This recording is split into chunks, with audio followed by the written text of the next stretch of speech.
Look, I don't want to waste a lot of time with a cold open because Chauvelin is closing in on the Pimpernel. After manipulating Marguerite to help him by using her brother's life as leverage, Chauvelin has learned that the Scarlet Pimpernel will be in the dining hall at 1 a.m. where he is currently pretending to be asleep.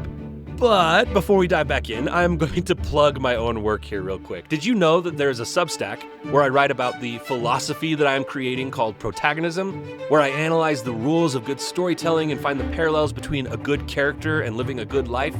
You can find the link to sign up for free in the episode description. The latest issue I wrote talks about how instead of setting goals, you should be focused on using a story structure to anticipate the pitfalls that will likely derail you from achieving your vision. That's the School of Protagonism on Substack. Go check it out. Okay, let's head back to Lord Grenville's ball. I'm Jameson Olsen. This is Becoming the Main Character. Let's launch part 2 of Baroness Orczy's The Scarlet Pimpernel.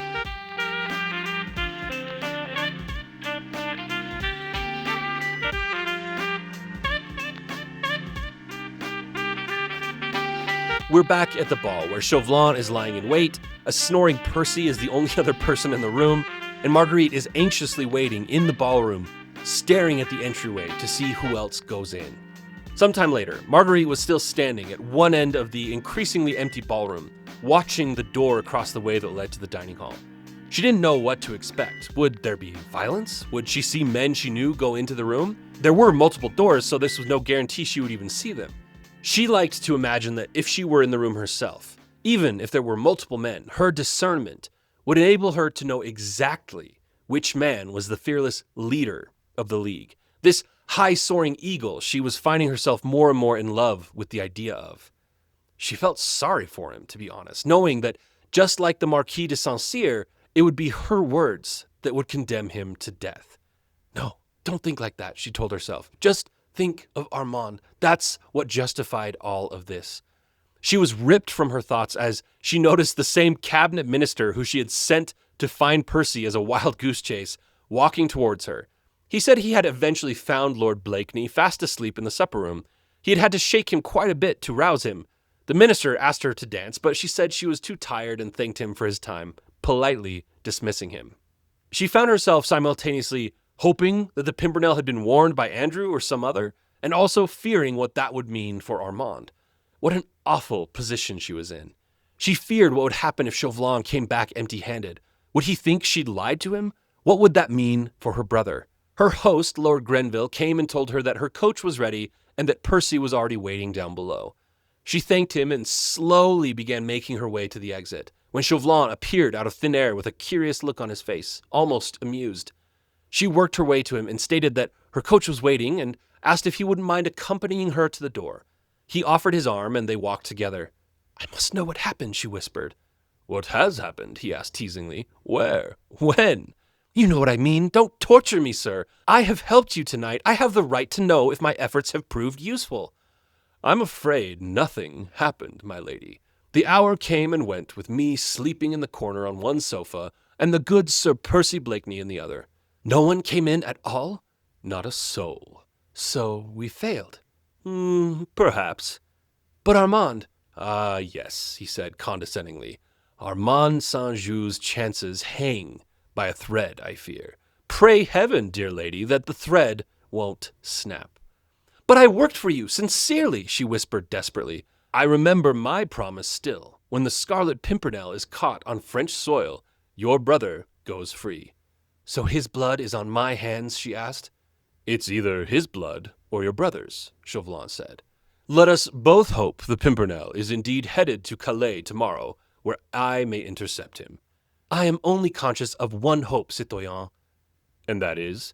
"That Satan, your master, will have need of you elsewhere before the sun sets today." He smiled down at her. "You flatter me, citoyenne." Okay, pause. You know how I said I need to start writing down my favorite burns from these books in one place? That line needs to go on the list. She tried to get more info out of him, who he currently suspected, where he would look in Calais, but the fox was too clever to divulge details. As they reached the landing, they parted ways, and she begged him for some hope that her brother may still be saved. But he only repeated the threatening line from earlier. "Pray heaven that the thread may not snap." And with that, he walked back inside. She wrapped herself in her furs and sat next to Percy on the box seat of the coach. Because, as you recall, Percy refused to have a driver when he enjoyed it as much as anyone else. That night was pleasantly warm considering the fall season, and it was about 10 miles to their home in Richmond. And although most nights the return from a ball was a time to laugh and recall all the highlights of the evening, but there was too much on her mind this night. And possibly on Percy's as well, because he said nothing, and he pushed his bays faster than his usual, as if the devil were on their tail. The knuckles on his hands were white as he gripped the reins fiercely. The look on his face was earnest. It reminded her of their courtship before he had turned so cold towards her. The moonlight cut his outline against the night sky. His strong chin and lazy eyes conveyed a cool confidence that was always present but rarely seemed as pronounced as it did now. She thought of the claims that others had told her about how his faults and blemishes are due to his crazed mother and his heartbroken father. Growing up in a house like that would leave its mark on anyone, she'd been told. She found herself feeling sympathy for her husband. Maybe it was the strain on her emotions making her more empathetic that evening. She thought about how much more this man would despise her if he ever learned that she had attempted to turn in the Scarlet Pimpernel. As much as she despised him for his unintellectual pursuits, she imagined that he would despise her more for failing to do the right thing when called upon. She was deep in her mental tug-of-war when they arrived home at Percy's palatial estate on the river. Percy stopped the carriage with impressive precision right in front of the grand entryway, and servants rushed to help them down and take their horses in. While Percy spoke with one of the servants, Marguerite skirted around the house, not ready to go inside quite yet. She made her way to the lawn where the surrounding gardens gave her a quiet place to think. She looked up into the mansion. The only lights still on were in her quarters and in Percy's. They didn't share a room. Instead, they had separate apartments on opposite sides of the house, as far apart as their lives. She sighed. Marguerite was so lonely. It was not bad enough to have to bear these burdens and make these choices, but to have no one to talk about them with or to share them with. This wasn't how she'd imagined her life going at all. She was about to turn back to go into the house when the sound of footsteps on crisp gravel grabbed her ears. She watched quietly as Percy came into view. He had not gone inside either. His cream-colored, lacy outfit from the ball made him appear almost ghostly against the darkness of night. He walked intently and didn't notice his wife, so she called out to him. "Sir Percy," she said. He jumped a little at the surprise, but he paused and watched as she walked to him, the same smug little smile always on his face. "At your service, madame," he said. He stood there, but his feet were pointing away as if he was eager to leave. She attempted to make small talk, hoping they might find some common ground to share again after all these months of emptiness. She asked him if he was eager to leave because her company was that distasteful to him. "Nay, madame," he said calmly, "quite the opposite. I think you'll find the midnight air more poetic without my company. The sooner I remove the obstruction, I'm sure, the more the lady will like it."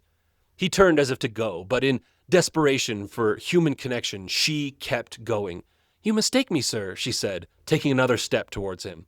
"You seem to forget the estrangement between us was none of my making." "Oh, I'm sorry, madame," he said. "My memory always has been the shortest." His eyes and their lazy, nonchalant way of staring at you without looking at you made Marguerite fear that there was no way to recoup anything like what they'd once had. "Well, that had not always been the case," she told him. "Don't you remember how you saw me one day in Paris for only an hour, and then the next time you saw me was 2 years later? You had not forgotten then."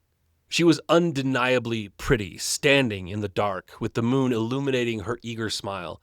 But Percy stood there, rigid and cold. "You wished me to stay, madame. I assume it was not merely to remember the past." His voice certainly was cold and uncompromising. His attitude before her, stiff and unbending.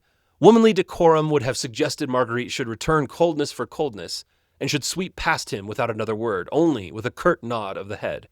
But womanly instinct suggested that she should remain. That keen instinct which makes a beautiful woman conscious of her powers long to bring to her knees the one man who pays her no homage. She stretched out her hand to him. "Nay, Percy, why not? The present is not so glorious but that I should not wish to dwell a little in the past." He bent his tall figure, and taking hold of the extreme tip of her fingers which she had held out to him, he kissed them ceremoniously. Faith, madame, he said. Then you will pardon me if my dull wits cannot accompany you there. He made another attempt to go, but she called him once more.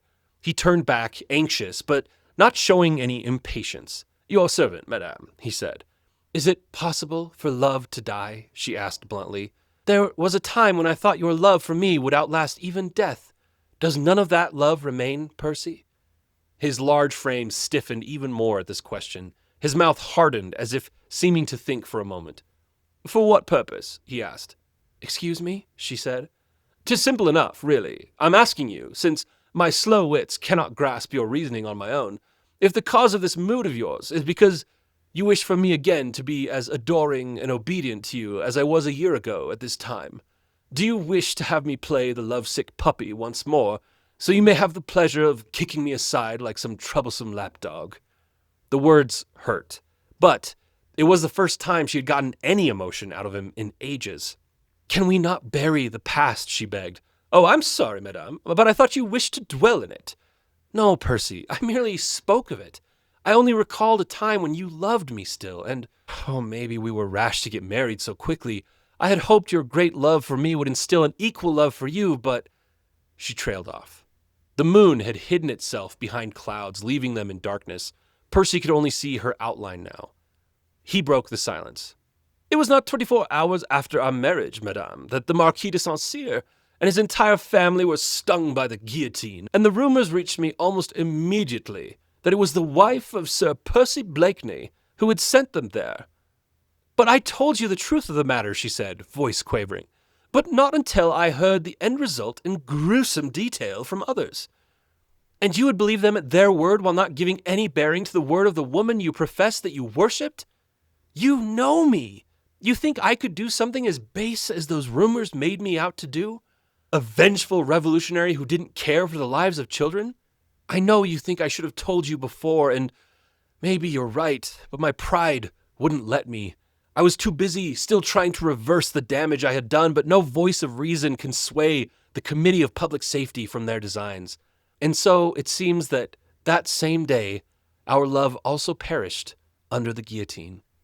She felt the tears coming as she choked on her words. She looked up at him. He had no words of sympathy, and even now as she began to cry, he stood in silence. The earliest light of day had begun to frame his outline as he stood there like a stone. She paused, because despite the lack of sympathy, she could tell his face was different. It was not the good-natured, inane look that he always had in public places. There seemed to be some sense of passion in his eyes, and his mouth was tightly closed, as if it was the only thing keeping some precious words from escaping. And she realized something that she'd been too blind to see for months. This man who stood before her, cold as a statue, when her musical voice struck upon his ear, loved her, as he had loved her a year ago. That his passion might have been dormant, but that it was there, as strong and as intense, as overwhelming even, as when first her lips met his in one long, maddening kiss. Pride had kept him from her, and, woman-like, she meant to win back that conquest which had been hers before. Suddenly it seemed to her that the only happiness life could even hold for her again would be in feeling that man's kiss once more upon her lips. She once again pleaded her case of innocence, admitting that she had made mistakes in trusting the wrong people, but that she was only looking out for Armand as he had looked out for her their whole lives. The Marquis had ordered Armand to be beaten nearly to death for nothing more than a love poem. The pain and the humiliation he endured because the Marquis didn't like his social standing. She had only ever intended to bring the Marquis some humiliation with her statements. She never believed he was going to be killed along with his family. I've told you my memory is short, my dear, Percy said, but as I recall, I thought I had asked you to explain the rumors when I first heard them, and that, again, if my memory is not false, you at the time refused to give me any explanation at all, and then demanded of my love a humiliating allegiance that I was not prepared to give. She sobbed. I wished to test your love, and it did not survive the test. You used to tell me that the very breath of life you drew from me. And to probe my love, he said flatly, you demanded that I should forfeit my honor. that I shouldn't question any action of my mistress, like some submissive slave. And I, like a fool, asked no further explanation. If you had given me any word that day, I would have accepted it as gospel. But instead, you gave me no word, only to tell me after we were wed that you did bear some responsibility, only to immediately disappear to your brother's house for weeks. No words to try and console me or make amends for your deceit. Since that day, the shrine that I held you in with my mind now lay shattered at my feet. Yes, I know, she said bitterly. The day I returned, I could tell something had changed in you. You wore a mask of indifference that you never put aside. Until now. She stepped closer, close enough that her hair brushed up against his sleeve in the breeze. "'Tis no mask, madame," he said coldly. "I once swore to you that my life was yours, and for months now it has been your plaything. It has served its purpose." But it was too late. She now knew that it was, in fact, a mask. She was too clever to believe his protests, and she decided she just had to trust him to ask for his help. "I know that my goal to rekindle our love may be a task made harder by your own indifference," she said. "But I am in this moment in trouble, and I have no one to turn to. Will you not give me your ear, your sympathy?" "'Tis yours to command, madame," he said, still icy. "To think that a few months ago a single tear from my eye made you lose your head, and now I come to you with a half-broken heart. And I pray you, madame," he said, cutting her off, "in what way may I serve you?" Realizing he was not about to quit his games, she just told him about Armand, how Folks had been captured and his letters as well, how Armand will die if she doesn't help him, but she held back the detail about Chauvelin being the master behind it all. She'd gotten almost all of the details out before the mix of her exhaustion and emotions got the best of her, and she began to cry again. The second that she had said Armand's name, she noticed that Percy had gone a shade more pale, but, more importantly, she saw his eyes light up with a determination. And yet, he said nothing. After she had gone silent, he also sat quietly for a moment before speaking, only once he had put up his facade again. "And so," he said sarcastically, "the murderous dog of the revolution is turning on the very hand that fed it. Begad, madame, will you dry your tears? I never could bear to see a pretty woman cry." But Marguerite was uncontrollably sobbing at this point, her only hope for help, and here he seemed to be refusing to give it, so she continued to weep. But then the narrator clues us in a little bit on something that is not spoken between the two of them. Quote, "Instinctively, with sudden overmastering passion, at sight of her helplessness and of her grief, he stretched out his arms, and the next would have seized her and held her to him, protected from every evil with his very life, his very heart's blood. But pride had the better of it in this struggle once again. He restrained himself with a tremendous effort of will and said coldly, though very gently, 'Will you not turn to me, madame, and tell me in what way I may have the honor to serve you?' She forced herself to stop sobbing, and with tear stains marking her face, held out her hand to her husband, where he bowed to kiss her fingers once more. But this time his lips lingered for just a second longer than necessary. She felt his hand as he held hers. He was shaking, and he was warm to the touch, even if his lips were frigid. 'Can you do nothing for Armand?' she asked piteously. 'Would you not be better off asking your friend Chauvelin?' he said. 'I believe he has influence with the French government.'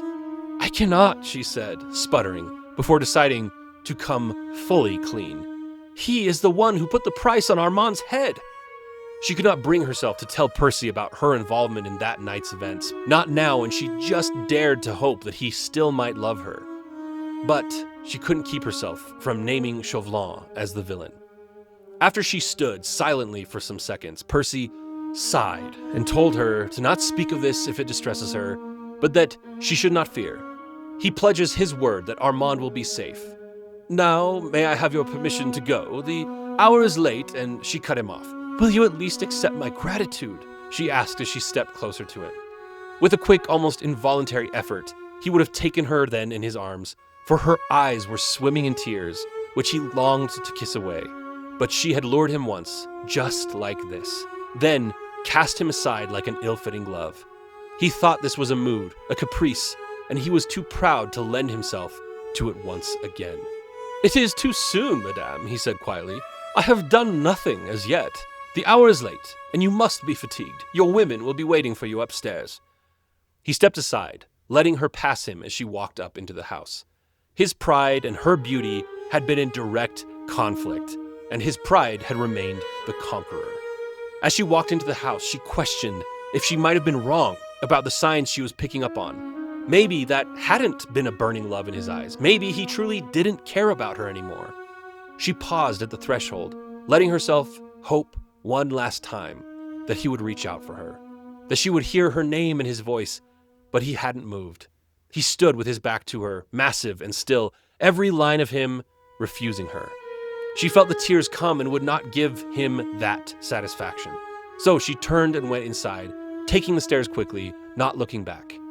But if she had looked back just one more time, she would have seen something that would have made her own pain feel almost easy to bear. Because the moment her footsteps faded, the man broke. Not slowly, all at once. The pride went out of him like a light. He sank to his knees on the terrace steps and stayed there. A large man made small by the simple fact of loving someone who didn't know it. And in the stillness of the garden, he pressed his lips to the place on the railing that her hand had graced. Marguerite's servants were still waiting up to help her to bed when she got to her apartment. It was after 5 a.m. on the longest night of her life. It had been less than 12 hours ago when Chauvelin had accosted her in her opera box, but it felt like years had passed. Her servants helped her prepare for bed, but after they'd left, she found herself drawn to her window, overlooking the spot in the garden where she and Percy had just had their conversation. He was gone now, but the rising sun was slowly casting ambient light on the scene. He had spurned her efforts to connect with him, and yet she found herself still loving him. And as she thought about it, she'd never stopped loving him. The man she loved had always been there, just hidden behind a mask of that stupid, eccentric man. She'd always felt there was something behind his quote-unquote dull-wittedness, but she'd never been able to pinpoint exactly what it was. It was definitely something he wished to keep hidden from the world. She couldn't land on one single feeling to describe her thoughts about Percy. Quote, "A woman's heart is such a complex problem. The owner thereof is often most incompetent to find the solution of this puzzle." And any woman who takes issue with that, just remember our author is a woman herself. Did the cleverest woman in Europe really love a fool?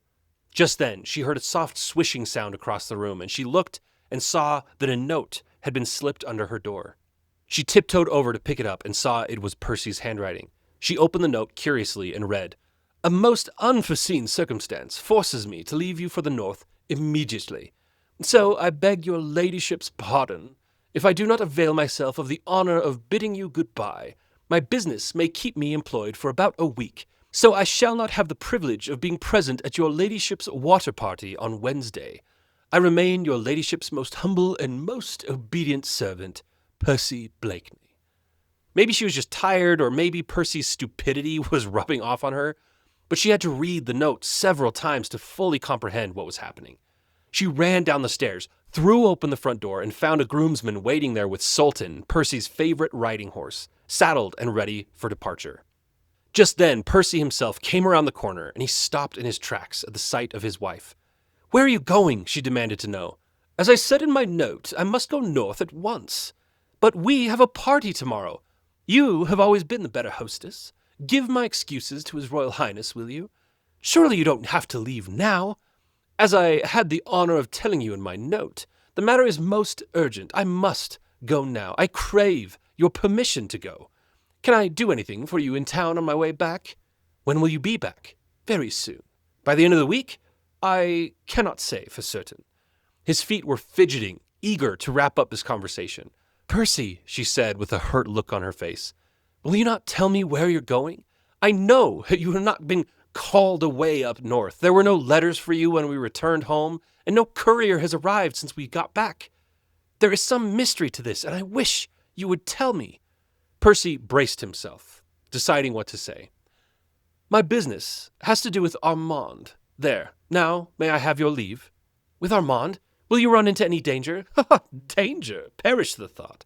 As you say, I have some connections, and it is my intention to make use of them before it's too late." He had hopped on his horse by now. Marguerite walked up to him and put her hand on his leg. "Will you not allow me to thank you at least? My life is at your service. No need to thank me. And mine will be yours, Sir Percy, if you will but accept it." She stepped away, clearing the path for him to leave. "I will not detain you. Farewell. I'll think of you while you're gone."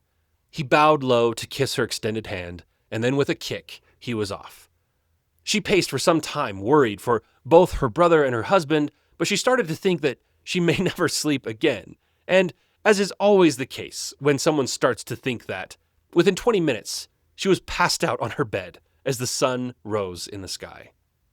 When she woke hours later, she had a light meal of fresh milk and fruit. She thought of her dashing husband racing to use his influence to rescue her dear brother. She learned through her servant that Percy's groom was already back with Sultan, saying that her lord had hopped on his schooner the Daydream. She hadn't expected him to need to take to the sea to exert his influence, but he had said he would be back, and she was sure it would all make sense when he returned home. Marguerite didn't bother moving too quickly. Her dear friend Suzanne was going to visit her later today, but she wouldn't be here for hours, and with Percy gone and still recovering from the taxing night, she spent the next little while lazing about the house. She headed to the staircase when she saw that her husband's apartment door was open. She almost never saw the doors open and had been in there even less. She had been in his apartment on several occasions, with the bedroom, the dressing and reception room, but it also had a study, which she had never been inside. Percy's valet, Frank, was in charge of that room, and if Percy wasn't home, it was kept locked at all times. She had teased him about his secrecy around the private study, where she imagined that all he did was take naps on the sofa. Frank must have been in the process of some cleaning or seasonal efforts because all the doors were open, including the study, but Frank was not around. Quote, a sudden burning childish curiosity seized her to have a peep at Sir Percy's sanctum. This restriction, of course, did not apply to her, and Frank would, of course, not dare to oppose her. Still, she hoped that the valet would be busy in one of the other rooms, that she might have one quick peep in secret and unmolested. Gently on tiptoe she crossed the landing, and like Bluebeard's wife, trembling half with excitement and wonder, she paused a moment on the threshold, strangely perturbed and irresolute. With Percy's hasty exit that morning, she'd half expected this room to be a mess, but everything was in order. Not a scrap of paper or open book. There was a massive, full-length portrait in magnificent frame of Percy's mother. She knew little about the woman besides her mental state that led to her death, but the painting showed that there was a lot in common between mother and son. The fair hair, the deep-set and lazy blue eyes, the same intensity in the gaze. She studied the portrait before turning to the desk. There were neat stacks of papers tied together.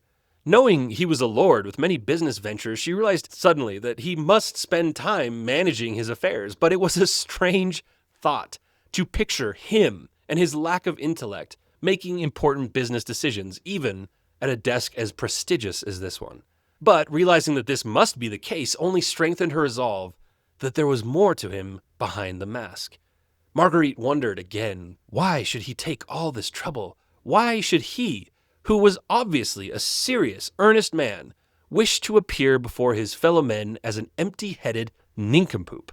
He may have wished to hide his love for a wife who held him in contempt, but surely such an object could have been gained at less sacrifice and with far less trouble than constant, incessant acting of an unnatural part.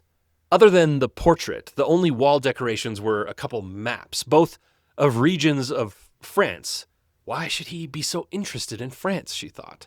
Her head began to ache, and so she turned away from this strange Bluebeard's chamber, which she did not understand, and not wanting Frank to find her, she turned to leave.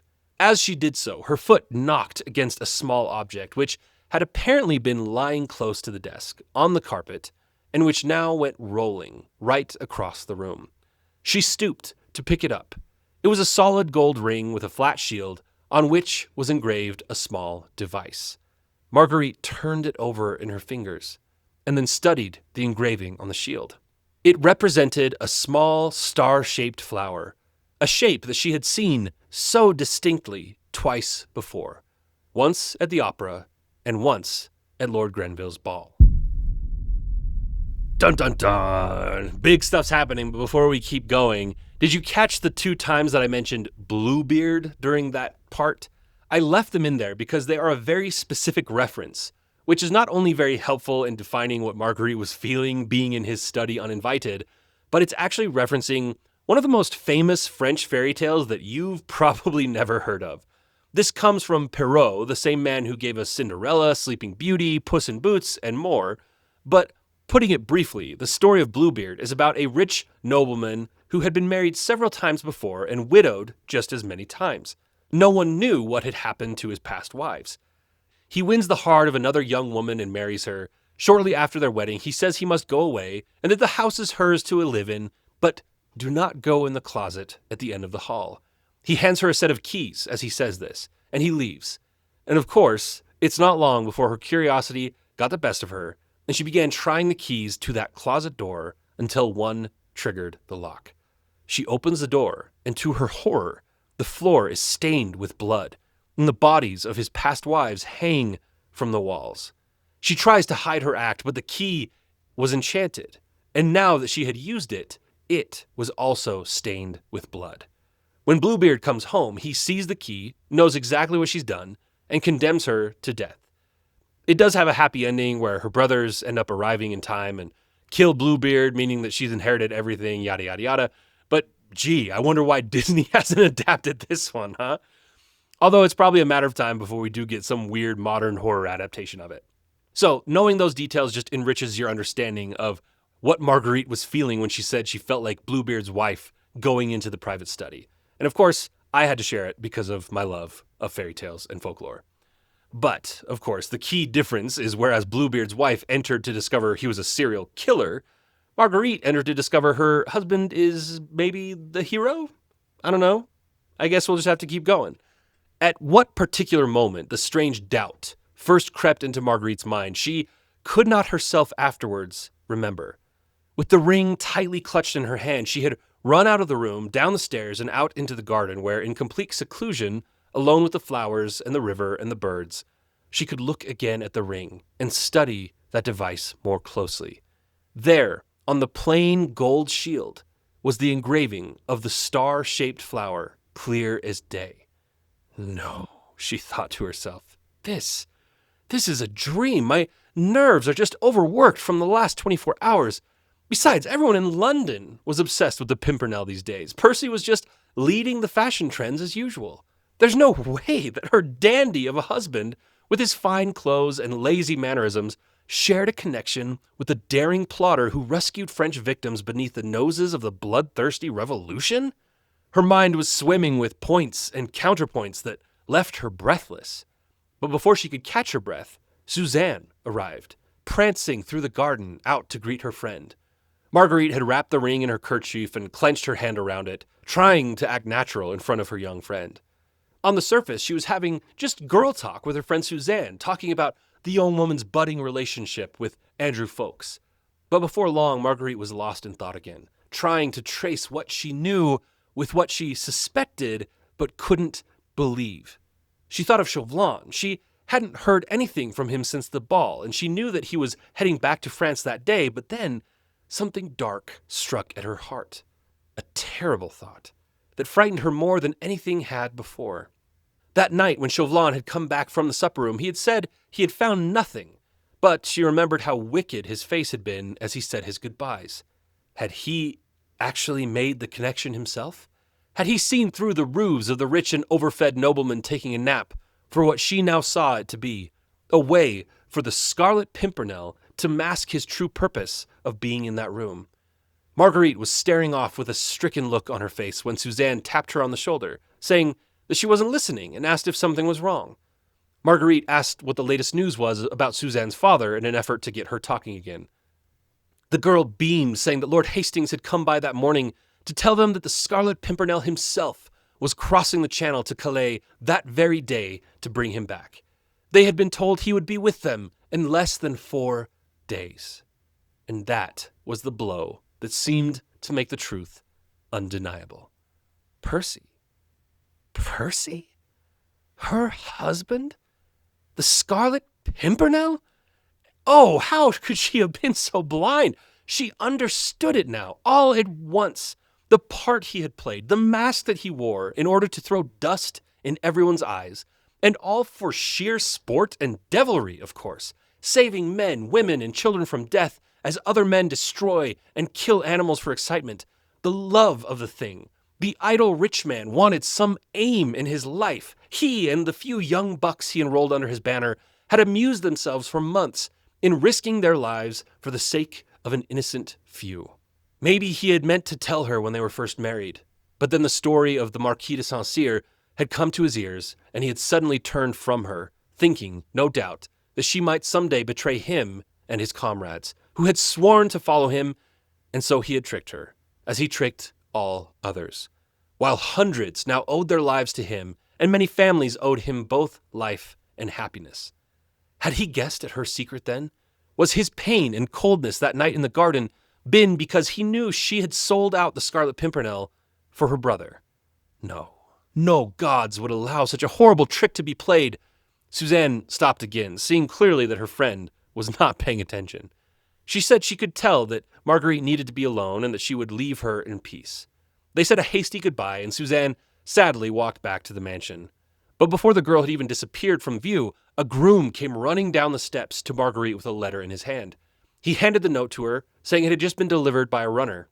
She asked who had sent it, and the groom said that the runner's words were that the lady would know who had sent it when she read it. That's what he'd been told, at least. She opened it up, and after a few lines, she knew exactly what this was. It was the letter from Armand that had been on Andrew Folk's person when he was captured. The leverage. Chauvelin had been true to his word, which only meant one thing. He was convinced that he not only knew who the Pimpernel was, but that he would be able to catch him on French soil, where Chauvelin would have the power to execute him. Marguerite sprang to action. There was not a moment to lose. Percy was running to his death blindly, and she could not let that happen. She dressed for travel while servants packed for her, and the coach was prepared. She cursed herself for the choices that had led to this, but there was no time now to go over the past. By her own blindness she had sinned. Now she must repay, not by empty remorse, but by prompt and useful action. I love that quote. The concept is so applicable. You cannot repay for the sins you commit in ignorance with empty remorse, but only with useful action. Remember that. I love that the modifier is useful, because it can be really easy to start taking action because it feels good to act. But if it's not useful action, there's really no point. She knew she could not do this alone, however, so her first stop before trying to cross the channel was to recruit the help of the one person she knew she could trust, and that she was sure she could convince to trust her. She had to team up with Sir Andrew Ffoulkes. As she climbed into her carriage, setting out on this daring adventure, she thought of her husband, a man who would never betray or abandon those who trusted him. If she ever hoped for him to trust her again, she must be willing to put it all on the line to spare him whatever dreadful fate Chauvelin had planned for him. And if she failed, well, at least she would be there to die by her husband's side in the name of justice. Her whole body stiffened as with a great and firm resolution. This she meant to do if God gave her wits and strength. Her eyes lost their fixed look. They glowed with inward fire at the thought of meeting him again so soon. In the very midst of most deadly perils, they sparkled with the joy of sharing those dangers with him, of helping him perhaps, or being with him at the last, if she failed. So we opened the story with the lineage of superheroes kind of starting with Percy Blakeney / the Scarlet Pimpernel. But one other way in which this story has set a foundation that modern heroes have captured and repeated multiple times is the spurious love triangle, where the main character is either friends or in a relationship with the female love interest, and she may or may not like him, but what they all share in common is that she has a secret love for the heroic alter ego of this same man. Superman and Lois, Batman and Vicky Vale, Spider-Man and Mary Jane. We could call it dramatic irony, which is when the audience knows something that the character doesn't, but this almost feels like something different. It's like we're in on the joke with Percy or Bruce or Clark, because both of us know the truth of the matter. It's our little secret. As she traveled to Fawkes' home, she tried to convince herself that maybe Chauvelin's certainty of who the Scarlet Pimpernel was could be someone other than Percy, but she knew that was just a delusion, and the other thing she couldn't shake was knowing that she had played a part in his discovery. She kept wishing the horses could move faster. When she was brought to Sir Andrew, he looked suspiciously at her, even though he did all the routines of bowing and calling her Lady Blakeney.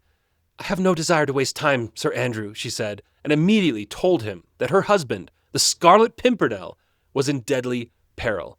Andrew guffawed at the statement as if it was a gut reaction to respond to any accusations of who his leader was with disbelief. But Marguerite's face didn't flinch. Sir Andrew grew pale, but she kept speaking.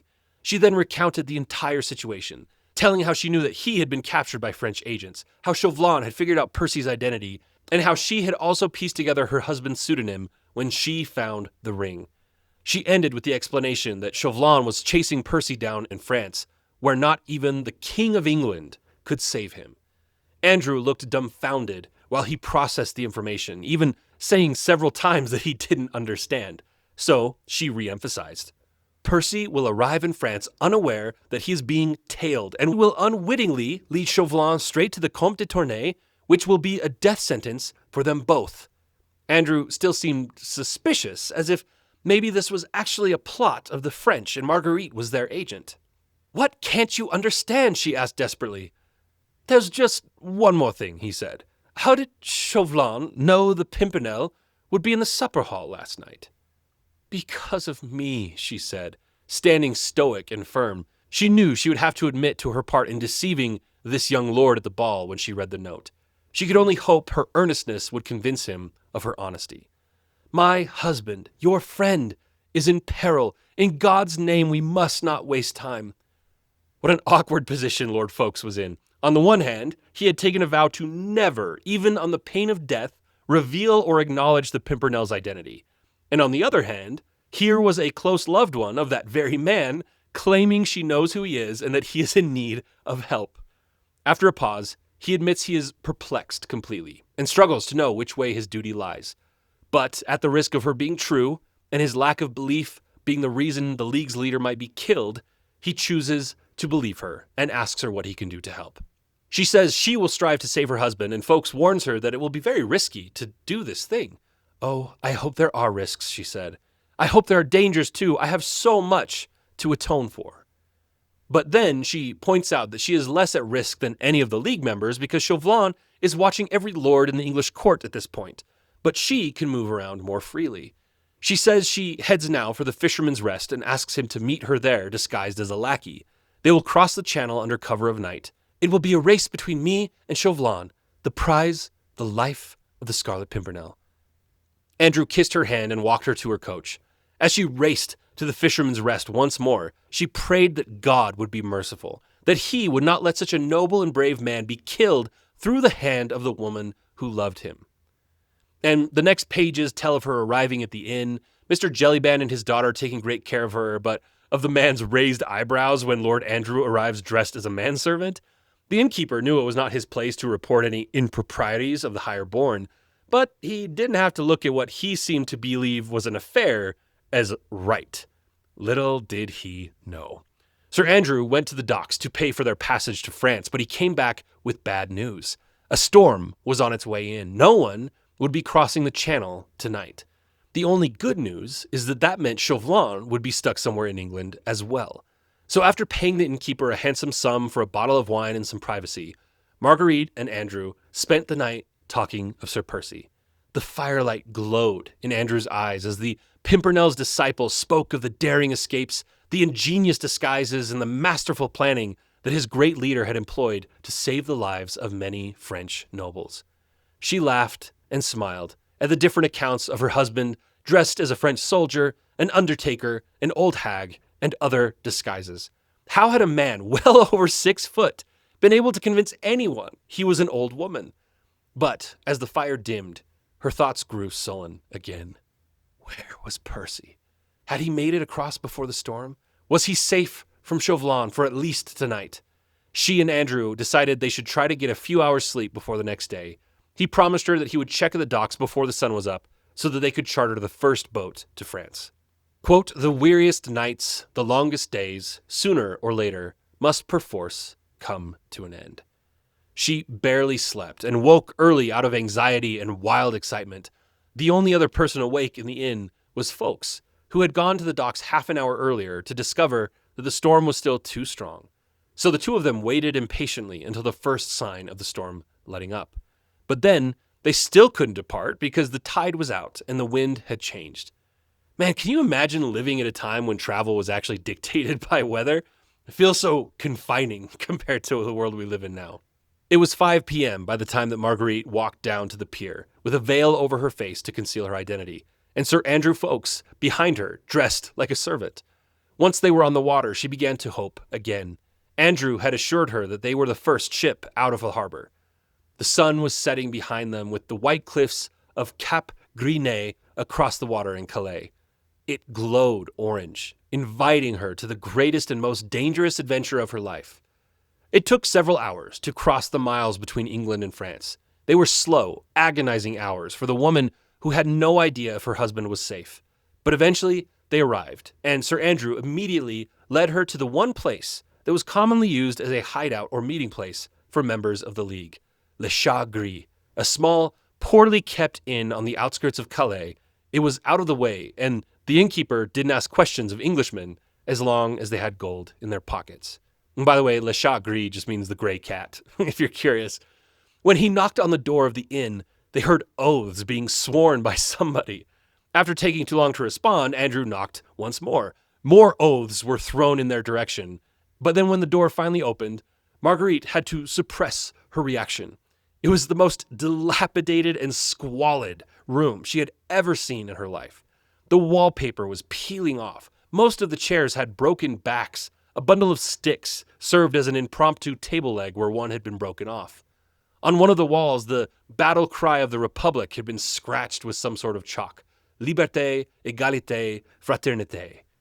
Even the oil lamps gave off a rancid odor. She only stepped inside because Andrew walked in as if this was a well-known place to him. The man who had been swearing at them was the innkeeper, an old heavy-set man in dirty clothes and a tri-corner hat. He had a wooden pipe in his hand, which also smelled more rank than tobacco ever should. He took one look at the guests and swore under his breath. Sacré Anglais, he spat at the ground for emphasis. But, like I said earlier, as long as you had gold, he didn't turn you away. But that didn't mean he liked you.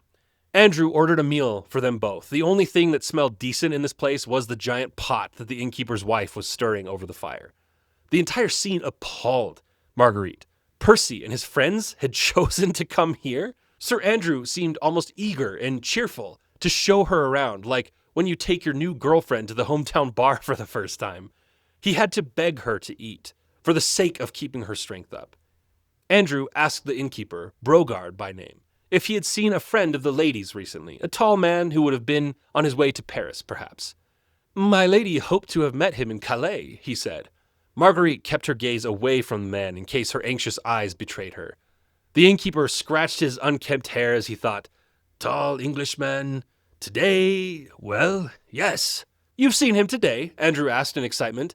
The man started pretending to play with fancy buttons and lace cuffs, mimicking the stuffy movements of Percy Blakeney. Sacré aristos, the innkeeper muttered after he stopped his charade. Will he be coming back? Marguerite asked, unable to contain her excitement. Of course, Brogard said. He ordered supper here before he left. They peppered him with more questions. Where did he go? What was he doing? Etc., etc.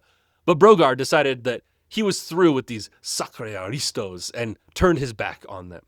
Quote, it was distinctly more fitting to his newborn dignity to be as rude as possible. It was a sure sign of servility to meekly reply to civil questions. Now, I found that idea very interesting.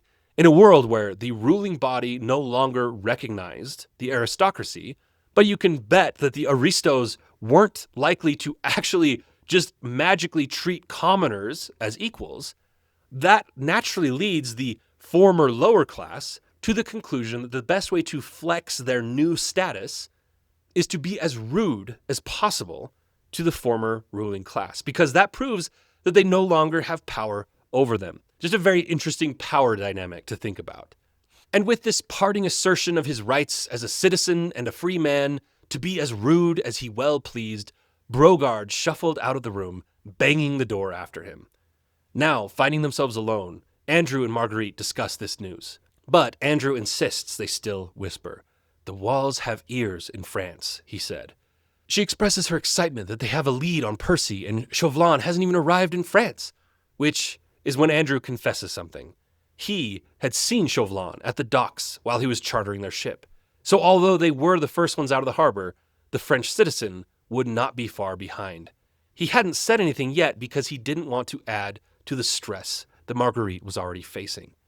The smile evaporated from her face. All the feelings of danger surrounding Percy came rushing back. She stood up and walked to the corner of the room, imagining the hateful Frenchman stalking the streets of Calais, hunting her husband. She turned to Andrew and says they have to find him and get out of here. But Andrew shakes his head. He tells her that she's new to the knowledge of Percy being the Scarlet Pimpernel, but he has been with him since the start of this endeavor, and there is only one thing he's learned. Percy Blakeney will never back down while his duty is still unfulfilled. The way he answers her in the book is actually pretty funny because she lays out this scheme of how they can find him and be back on the water before Chauvelin realizes they're even gone. But Andrew's response is this. When she asks why he's shaking his head at her like that, he says, quote, "'Tis only because in making your rose-colored plans, you are forgetting the most important factor." She harumphs, saying that she has thought of everything. What factor is she possibly forgetting? "It stands 6 foot odd high and hath the name Percy Blakeney," which is when he explains about his bullheadedness in regards to fulfilling his duty. There's nothing they can even do if they find him to keep him from attempting to save the Comte de Tournai and Armand while he's here. The best they can do is find him and warn him that Chauvelin is on his tail. They have to assume that they have maybe 1 hour's lead on Chauvelin, max. In light of this, Marguerite decides they should split up. She will stay here in case Percy returns, and Andrew will search the streets in hopes of finding him on some errand. They arrange with the innkeeper for Marguerite to stay in a room where she can be concealed but have a view of the main hall where visitors arrive. Once she was up the stairs and out of sight, Andrew gave the innkeeper some coins to keep his good favor, and with a quick glance and a nod up towards the loft where Marguerite was hiding, he bounded out of the inn and into the night. Marguerite waited eagerly for the sound of the door opening, feeling like she was close to her dear Percy being back in her arms. At a certain point, Brogard came back into the room and started setting a table. He was preparing the supper that Percy had ordered. He must be expecting him soon. She watched as the man wiped glasses and silverware with a dirty rag and then set the table with the same soup and bread that she had eaten earlier. She began to breathe more sporadically at the thought of him walking through that door any second. She would run down to him, they would embrace, and she would apologize for any trouble she'd caused him before telling him that she'd come to save him from a death trap, and that she would gladly die for him. But she was ripped from her thoughts by a rough knock at the door before she heard it thrown open. No waiting for the innkeeper to open it up. She couldn't see the door from her perch, but she could see half of the room below, and she watched as Brogard came in grumpily. She saw him freeze as he took in who was in his establishment, and she heard him utter another slur of "Sacré Sultan," which told Marguerite that at least one of the men who had entered was a religious figure. As the men walked further into the room and into her line of sight, her eyes dilated and she stopped breathing, because dressed in the robes of a priest and wearing a broad-brimmed hat was that hated man, Chauvelin in the flesh. She recognized one of the other men as Chauvelin's secretary, a man named Degas, and others appeared to be mere soldiers of the Republic. Chauvelin ordered some food and then told the innkeeper that they wanted to be left alone. And in case you're wondering how Chauvelin knew about this place, the author very cleverly mentioned the Chat Gris in the letter that he confiscated from Andrew in one of the earliest chapters. So he would have had this on his list of places to visit when he returned to France, no matter how remote it was. Once they were alone, Chauvelin asked for a report from his secretary, which included an update about Percy's schooner, the Daydream, which had left the shores a few hours before, and then he followed up that all of Chauvelin's orders for additional patrols covering the roads along the beach and cliffs were being placed. They don't know the exact location of this fisherman's hut that was mentioned in the letter, but they know it's along the cliffs, and that is enough of a lead to focus their attentions. He then orders Degas to tell all patrols to keep their eyes out for a tall stranger. He may be in any form of disguise, so specifics of his features won't be helpful, but he can't hide his stature very easily. If he is sighted, 2 men are to keep on him at all times while another reports the sighting directly to him. "Do this and return here immediately." Degas replied, "Absolutely, citoyen. It will be done. Oh, and in case he puts up a fight, remind everyone, no shooting except an absolute last resort. I want him alive." Chauvelin laughed as he said this, reminding Marguerite of the line from Dante, where he says that devils laugh at the sight of damned souls being tortured. Degas left with the others to fulfill the orders, leaving Marguerite holding her breath upstairs as the fox quietly ate his meal alone below. Why shouldn't he eat calmly? His plan was solid. Every road patrolled, every corner watched. The sickening irony that such an evil man was disguised as a priest bothered Marguerite significantly. He was indeed the most cunning man she'd ever had the misfortune of knowing. As she watched him eat, she wondered how so much hatred could lurk in one human being against another. Then there was a sound that made Chauvelin's head whip towards the door, and a sound that made Marguerite's heart turn to stone. It was the cheerful and bright sound of an Englishman singing "God Save the King." Chauvelin rushed to conceal his face with his broad-brimmed hat, and Marguerite struggled to breathe. She wanted to scream, for Percy to run, but it was already too late. The fox knew that his prey was just outside the door, and his men would be everywhere. Even now, the final refrain of "Long to reign over us, God save the king," was just being sung outside the door. Percy's voice was booming and prideful, confident like a lion. She heard the door open. Percy came inside, and there was a pause of a few seconds before the footsteps continued, as if he'd stopped upon seeing the figure dressed like a priest. Then his voice loudly filled the room. "Hello there, no one about? Where is that fool Brogard?" His colorful and high-end clothes clashed with the poverty of this place, and yet he maintained the carefree confidence that he had in front of British nobility. He seemed oblivious to the danger he was in. Marguerite waited, as if Chauvelin was about to give some signal for men who had secretly stayed behind to jump out and hog-tie her husband. She pleaded in her head for Percy to fly before it was too late. She considered if she may risk alerting him and exposing her position, but before she could make up her mind, the Pimpernel made his move. "Odds fish, my good fellow, I never thought I'd see you in a place like this." Chauvelin had been in the act of spooning soup to his mouth, and he choked at hearing this. His face flushed, and he coughed while trying to maintain composure.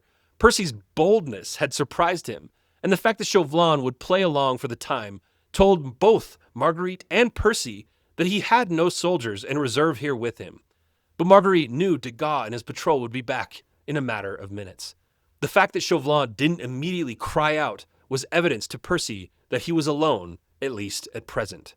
And to Marguerite, it confirmed something more. She knew that Chauvelin would willingly have braved perilous encounters for the sake of the cause he had at heart. But what he was afraid of was if this Englishman could overpower him, the man's chances of escaping would double, because his underlings would not succeed so well in capturing the Scarlet Pimpernel without his cunning brain. So basically, it's saying that he didn't fear being injured or even death in the line of duty, but what he was afraid of was that his men weren't smart enough to capture the Scarlet Pimpernel without him. "I'm so damned sorry," Percy continued.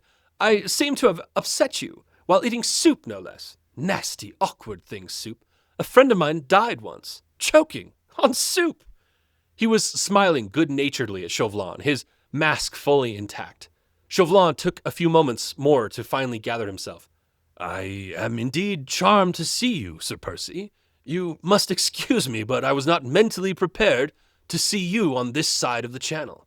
"La!" Percy exclaimed. "Quite right, my good man. Mr. Chaubertin?" Chauvelin, the Frenchman said politely, correcting Percy. "Oh, of course, Chauvelin. I beg pardon 1,000 times. I never was good with foreign names."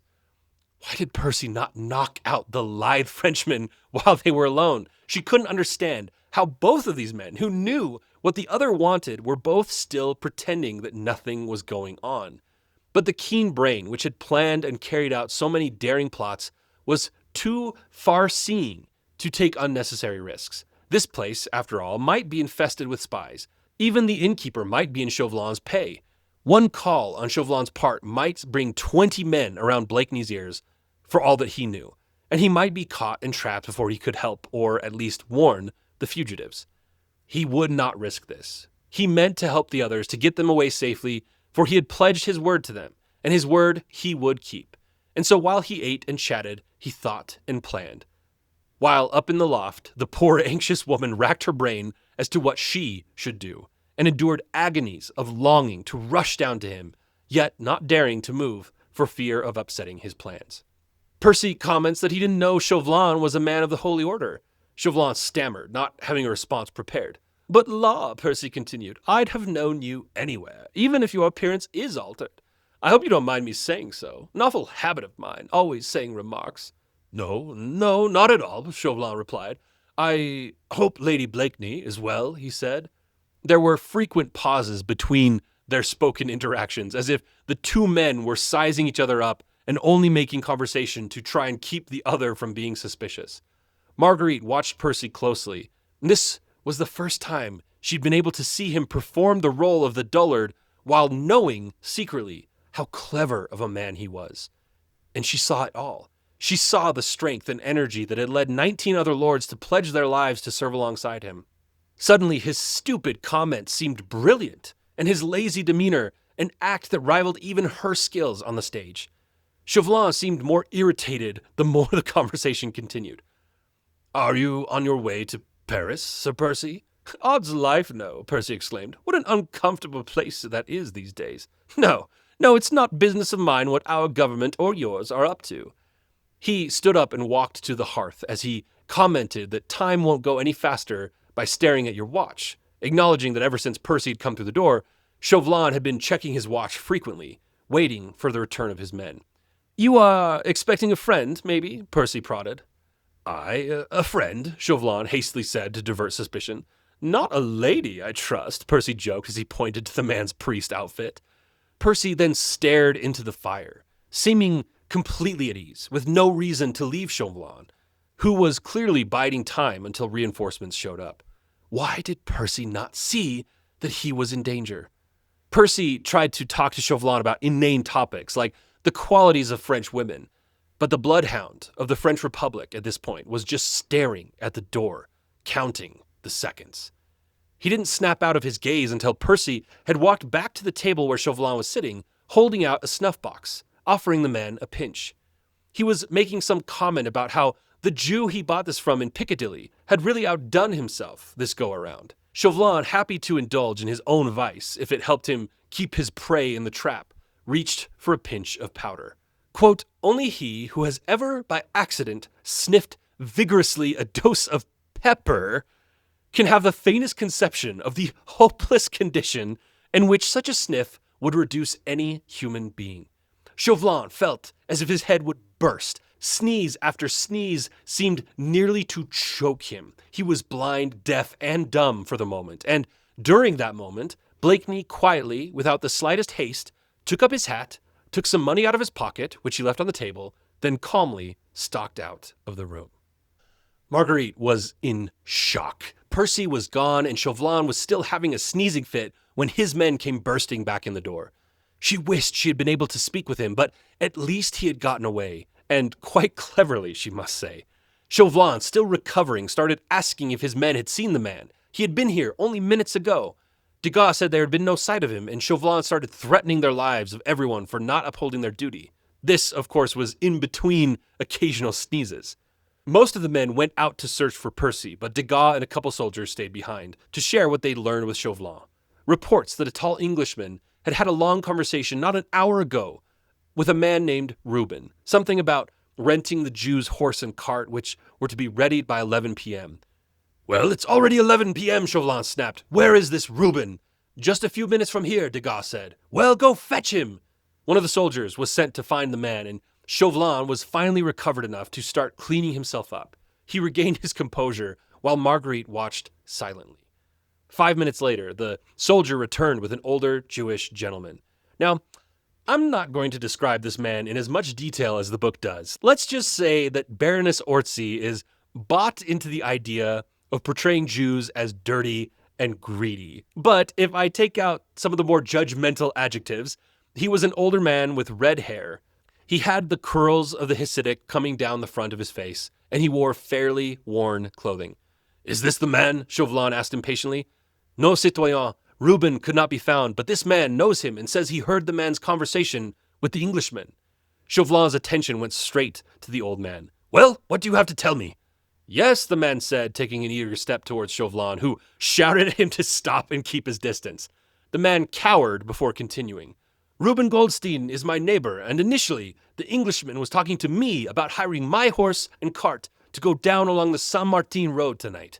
But before I could answer, that cursed Reuben Goldstein interrupted, saying his horse and cart were better, and he was available.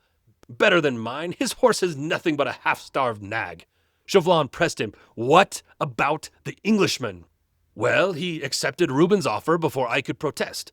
The man pulled out a pocketful of gold coins, saying all of this would be Reuben's if the horse and cart were ready at 11 p.m. sharp. And did they leave? Did you see them? Yes, they left not much more than 5 minutes ago. Chauvelin looked ready to burst before gathering himself. You said you have a horse and cart as well. Yes, Your Excellency. Well, where did they go? The older man hesitated. He pulled some coins out of his pocket and said that the Englishman had given him these for his silence.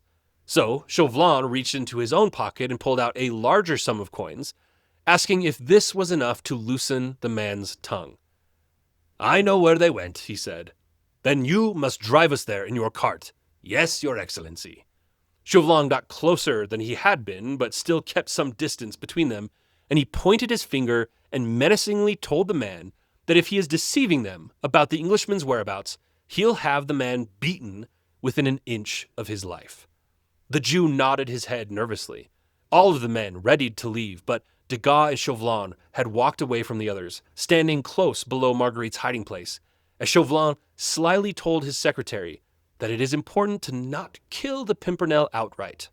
The men would enjoy a bit of rough sport with the wounded fox, eh? Make sure you only bring the type of men who would like a bit of fun. We don't want anyone who would shrink and tremble at the idea, do we? Chauvelin laughed his evil devil laugh again, and Degas smiled as he said he understood. The men all left the inn to find the old Jew and his cart, leaving Marguerite horrified in her hiding spot upstairs. Now, I'll be honest, this next plot point is the one I found the least believable of everything in this completely fanciful book. Because, as you can imagine, Marguerite was determined to follow the men and try to save her husband, so as soon as the Chat Gris had cleared out, she exited herself, and then proceeded to track down the men traveling with the old Jew in his cart. Now, the part that was hard to accept from me was that she proceeds to follow his horse-drawn cart that is going on the road, but in order to not be seen, she is traveling off the road in who knows how rough of conditions, in the dark, on a relatively moonless night, and she's able to keep pace with a horse-pulled cart without making any noise. Pretty stealthy accomplishment, wouldn't you say? The author tries to explain it by just saying that the old horse was moving so slowly. Marguerite was close enough that although she couldn't understand everything said, she could hear the voices of Chauvelin and Degas, and occasionally the old cart driver with his deep, husky voice and Eastern European accent. Meanwhile, Chauvelin had a mischievous grin on his face. He would be the most popular man in the Republic after he captured the Scarlet Pimpernel. After all of the time spent hunting down this man, he could almost taste it. He rubbed his hands together as he imagined confronting the great Percy Blakeney, arresting him and letting his soldiers have some fun, humbling the man. And, of course, after they beat him within an inch of his life, Madame Guillotine would take that final inch. Never at any moment did he feel even the slightest remorse about the terrible position that he had placed the unfortunate wife, who had unconsciously betrayed her husband. As a matter of fact, Chauvelin had ceased to even think of her. She had been a useful tool, and that was all. He got impatient and demanded of the driver confirmation that they were on the right road. The old man said that they were, and Chauvelin told him to hurry up. The nag was barely doing more than walking. The company halted as two riders approached from the other direction. Marguerite crept closer under the darkness so she could hear what was said. The soldiers believed they had found the hut containing the fugitives that the Pimpernel was supposed to be saving, only a couple miles from this position, most of the distance on this very road, and then less than a mile up a footpath towards the cliffs. They had scouted a small fisherman's hut and discovered two men inside, one younger and the other quite old.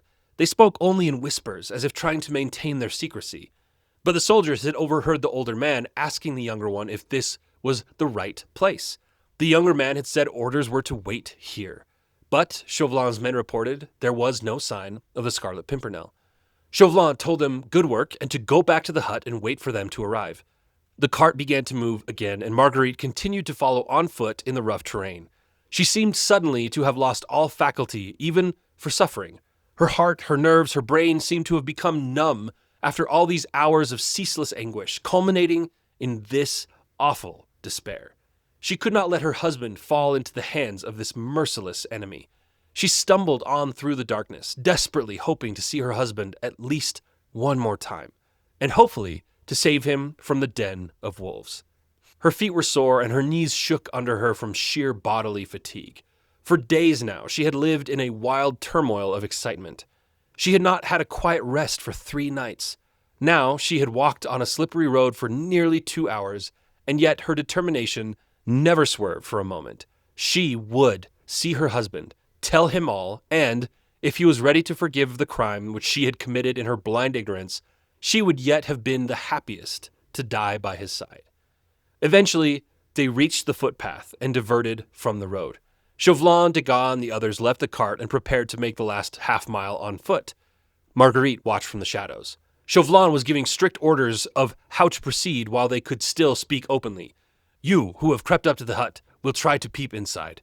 If an Englishman is there with those traitors, a man who is tall above the average, or who stoops as if he would disguise his height, then give a sharp, quick whistle as a signal to your comrades. All of you, he added, once more speaking to the entire collective of soldiers, then quickly surround and rush into the hut, and each seize one of the men there before they have time to draw their firearms. If any of them struggle, shoot at their legs or arms, but on no account kill the tall man.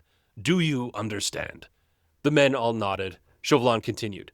If the royalist traitors are still alone, which is more than likely to be the case, then warn your comrades who are lying in wait there, and all of you creep and take cover behind the rocks and boulders around the hut, and wait there in dead silence until the tall Englishman arrives. Then only rush the hut when he is safely within the doors. But remember that you must be as silent as the wolf is at night when he prowls around the pens. I do not wish those royalists to be on the alert. The firing of a pistol, a shriek, or call on their part would be sufficient, perhaps, to warn the tall personage to keep clear of the cliffs and of the hut. And, he added emphatically, it is the tall Englishman whom it is your duty to capture tonight. Degas asked what they should do with their cart driver. Ah, yes, I had forgotten about him. The man was standing by his cart, keeping some distance from the soldiers. What was your name, man? Chauvelin asked. Aaron, Moses, or Abraham? Benjamin Rosenbaum, your honor, the man muttered lowly. It does not please me to hear your voice, but it does please me to give you orders which you would be wise to obey. He said he wanted him to wait here with the cart and not utter a sound. If he leaves his post, he will be severely punished. The man protested. Chauvelin wasn't open to protests and told the man to shut his mouth, but the older man seemed in genuine distress and kept voicing his concern about being alone on the road at night. He claimed there were bands of thieves who roamed these roads, and he begged to be able to go with the others. Chauvelin, tired of the protests, asked Degas what he thinks. Would the horse and cart be safe here alone if the Jew was allowed to tag along? Degas jokes that he thinks the horse will be safer here alone than they would if the Jew remained behind. Chauvelin sighed, consented, and put the driver at the back where he wouldn't cause any trouble. Marguerite had taken this entire scene in and memorized every detail of the orders that Chauvelin had given his men. She thought desperately for a solution of how she could find Percy and warn him if he wasn't already in that hut. If he was in there, she didn't know what she could do short of screaming out and revealing her position.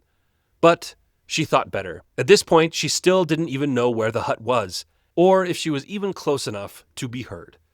She followed the footpath in the dark, hidden from view by a hedge that ran alongside the path. She froze as parting clouds revealed moonlight that made her the most exposed she'd been this whole time. She confirmed that she had not been noticed behind the hedge, and now with the additional light, she looked forward, and maybe 200 yards in front of her was the cliff's edge. And beyond that, in the water, a couple miles from shore, waiting patiently, was Percy's schooner, the Daydream. Back along the cliff's edge, she scanned until she spotted the humble little cottage that stood in contrast to the natural landscape. Was her husband already inside? Was he on his way? That little hut felt just as threatening to Marguerite as if it had been Madame Guillotine herself, waiting for Percy. She began to wonder if she could skirt around the cliff's edge at a full sprint and get there before the soldiers to warn whoever was inside. She worked her way as quickly as she could to the outer edge and began to sprint. She had very little time, so regardless of how sore her feet were, she pushed herself to the point where she tripped on a slippery stone. A small yelp escaped her in her surprise. She struggled back to her feet and began to run again, but she began to hear other steps, just as fast but heavier than her own, coming from behind her. She didn't turn back, but before much longer, she felt a hand pull at her skirt, yanking her back, and a hand wrapping around her mouth to prevent her from screaming. She panicked. She couldn't break free of her assailant as she heard more steps behind her, one pair walking calmly along the gravelly ground, pacing through the darkness until his keen and malicious eyes gazed down at her with the same wicked smile on his lips. "Well, well, if this is not a surprise," he paused, as if thinking, and then let out a low chuckle. Her strength was failing her, the exhaustion of all the running now capped off by the restraints of the soldiers who held her and covered her mouth. It was like the last drop of adrenaline had failed her. She was barely conscious enough to hear Chauvelin give hushed orders to gag her and tie her hands before the French troop continued their movement to the lonely hut on the cliffside. Marguerite lost all sense of how long she was being carried, but she only came back to as she was being laid against a large rock, a man's coat placed underneath her. She must be near the cliffside because she could hear the waves below her. She heard a soldier reporting to Chauvelin, saying that there were 4 men inside the hut, sitting by a fire, waiting for something. "And the schooner?" Chauvelin asked. "Definitely English, but we can't tell where the boat is," meaning, of course, the rowboat that anyone could use to come ashore from the schooner. "The men will not mess this up?" Chauvelin asked threateningly. "No, citoyen. They will not move or make a sound for anything other than the tall Englishman arriving." "Good." He looked down at Marguerite, confirming that he could trust she wouldn't be an issue. Looking back at Degas, he asked about the cart driver. The secretary told him the man was further back, out of the way. "You know," Chauvelin said, "just to be safe, better tie him up and throw a gag on him as well. I'll stay here with her." Degas immediately obeyed. Chauvelin knelt down by Marguerite and spoke through a cunning smile. "Forgive me for not removing your gag, fair lady. Although I am curious to learn your reason for following me across the channel, I have a hunch that the reason is not one that would flatter me, and that the first noise out of your mouth would be one that would be a warning to the cunning fox, which I have gone to great lengths to track to his lair." He looked up towards the hut before glancing back down. "If I am not mistaken, inside that hut is not only your brother Armand, but the traitor Tournay and 2 others that I assume are part of the League of the Scarlet Pimpernel. I cannot risk them being alerted, however. If you remain quiet, I can still promise you that I will uphold my end of the bargain. If the Pimpernel is captured, your brother will walk free. So, just keep that in mind. Maybe now that you know that, you can be trusted without a gag. Because if you do utter one peep that warns the Pimpernel or those inside, I will have your brother and the Count dragged out here, and I will shoot them before your very eyes." There it was again. His either-or, Chauvelin's chief device of torture, to give his victim what felt like a choice, but a choice that had no positive outcome. The rock she was leaned up against blocked the moonlight, so she could not see Chauvelin's face, but his shadow loomed over her, and she could still feel his eyes on her. As if to further prove that she only had the power to save one man that night, he assured her that even if she did scream out to warn the Pimpernel, the 30 men in Chauvelin's power would be able to catch him. It was some weird flex of his power that he wanted to remove her gag, which could pose a risk to his plans, but he was so certain of the power he held over her that it satisfied him to introduce this element of risk if it gave him a stronger sense of power. Marguerite remained still as he reached down and undid the knot that had pulled her cheeks back so tight. He was right, at least for now. The thought of a single sound from her resulting in Armand being shot in front of her was too much to bear, as well as the father of her dear Suzanne. This was too horrible of a situation. The autumn breeze and the crashing waves were the only sounds as Marguerite sat there with her thoughts, until, from some near distance, came that cheerful and strong voice that everyone present was waiting to hear once again, singing, "God Save the King." Marguerite froze, hearing the voice of her sweet Percy walking into the fox's den like this. The song was muffled against the waves, but even so, it was noticeable to everyone there. It felt like Marguerite's entire life was slipping away from her. She heard the click of Degas cocking his gun in anticipation. In this moment of desperation, she could not betray Percy a second time, even if it did mean Armand's blood on her hands. Summoning all her strength, she used her lower body to muscle her way to her feet, and she shrieked at the top of her lungs as she ran around the rock towards the hut. No soldiers moved despite the interruption. They all likely feared disobeying orders more than letting this play out. She threw her shoulder against the wall since her hands were tied, screaming to Armand to fire his gun, that his leader is betrayed as he approaches. "For God's sake, fire," she screamed. But right after that, she was grabbed roughly and thrown to the ground. The new bruises meant nothing to her as she cried out. Chauvelin, who looked angry enough to beat her to death, hissed for someone to gag her again. Before they closed her gag, she yelled for Percy to fly before it was too late. The singing had stopped, and the soldiers now stood at odds of knowing they should be hunting the man, but not daring to leave their posts until told to do so. Chauvelin yelled for the hut to be invaded and to leave no man alive. Marguerite began to cry, knowing she would have to witness Armand's death because of her choice. Some soldiers ran to the entry, finding it partially ajar. Everyone else waited anxiously, expecting some exchange of gunfire, but slowly several soldiers all entered the hut and without any shots or sounds, exited, looking bewildered. Chauvelin, perplexed and angered by this, demanded to know what was going on. One of the soldiers sheepishly reported that there was no one inside.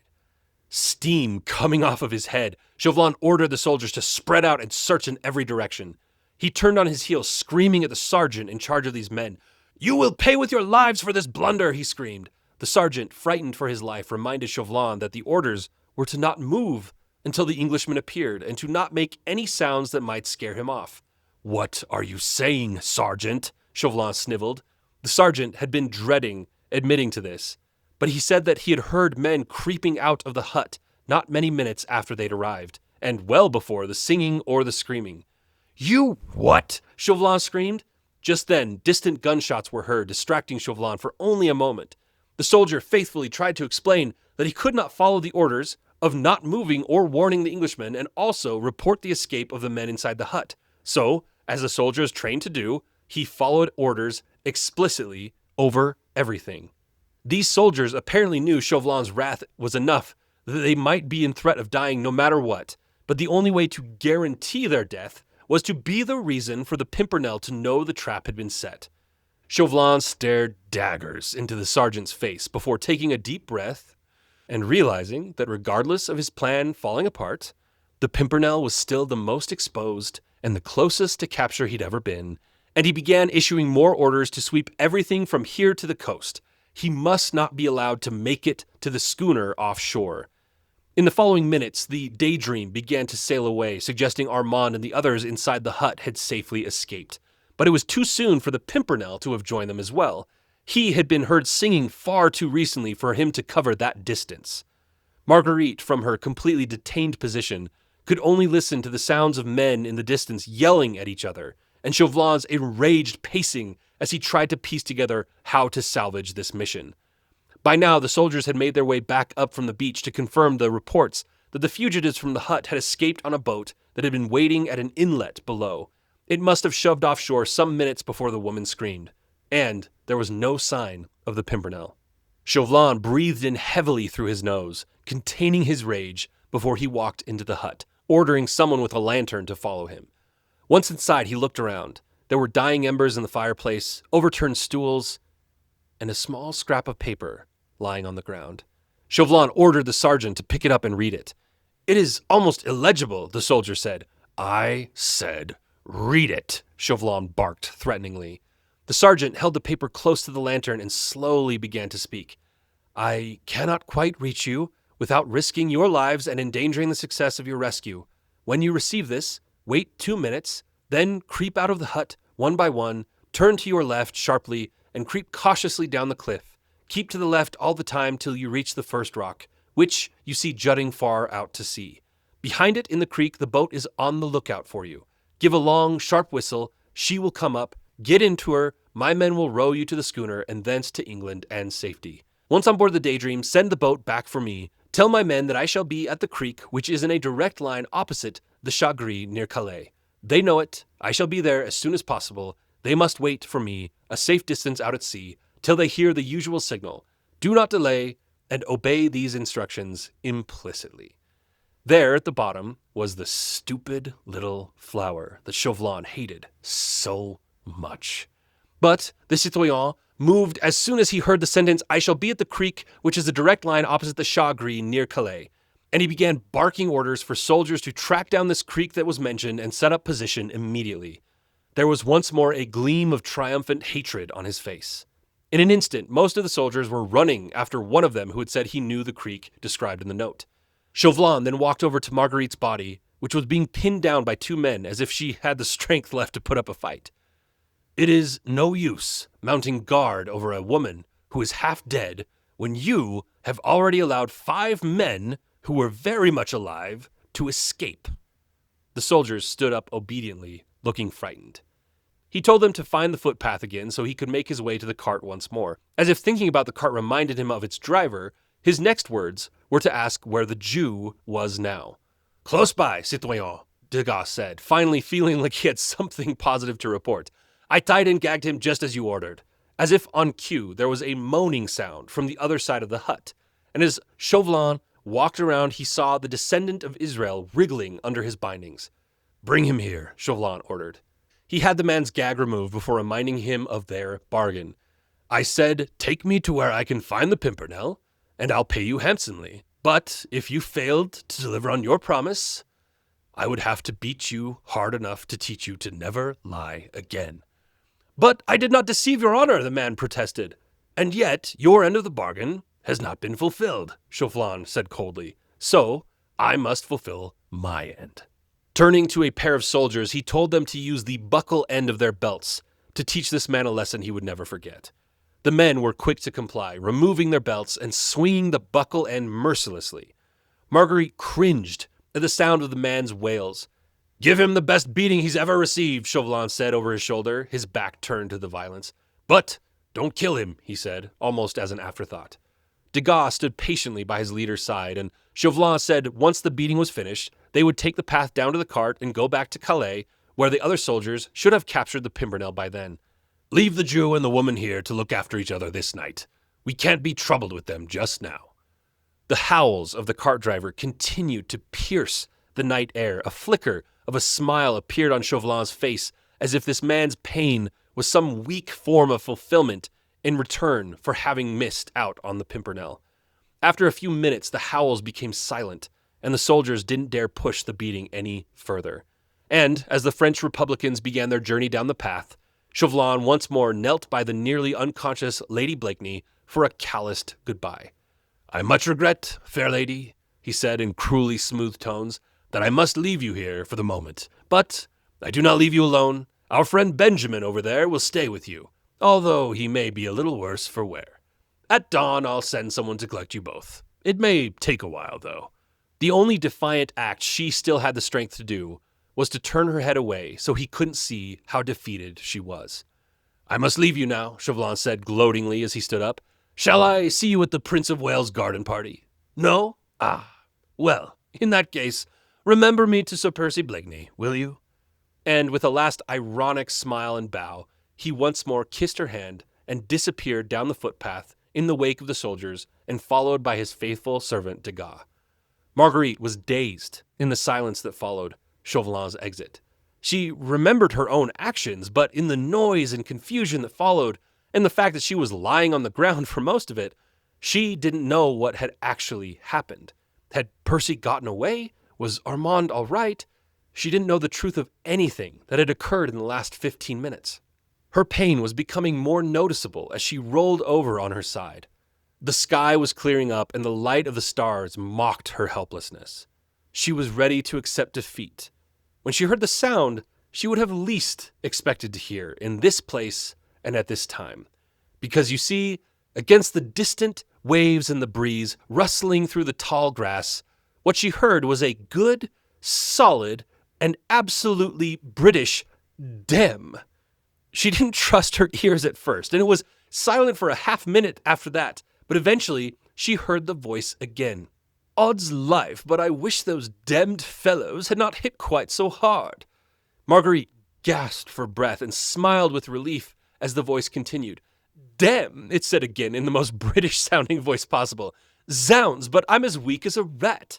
Marguerite had wrestled herself to her knees once more, not feeling pain again. Percy, she yelled out, I'm here! Come to me! Where are you, Percy?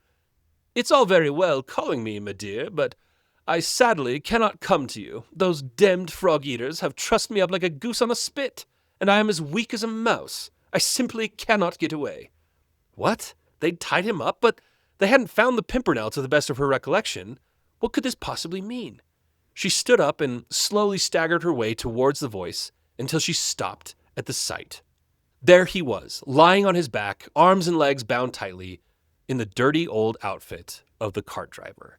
His facial disguise was so complete, she struggled to believe this was her husband, but when his voice came out of the man's mouth, asking her to loosen these damned ropes and release him from this inelegant attitude, she laughed with complete relief. She didn't have a knife, and her fingers were completely numb, so she began to gnaw at the rope with her teeth like a rat as tears fell from her eyes. He would strain against the ropes occasionally in between her bites until finally he was free of his bonds. He made jokes about how this must be the first time an English gentleman had been beaten by a foreigner without making an attempt to give them what for, and as if remembering only now his disguise, he pulled the curls from his hair and pulled away the rest of his disguise as he stared into his wife's blue eyes. Percy, she said nervously, if you only knew. I do know, dear. I know everything. And can you forgive? There's nothing to forgive, sweetheart. Your heroism, your devotion, which I alas so little deserved, have more than atoned for that unfortunate episode at the ball. So you did know. I knew the whole time, but begad, had I but known how noble your heart was, I would have trusted you from the start.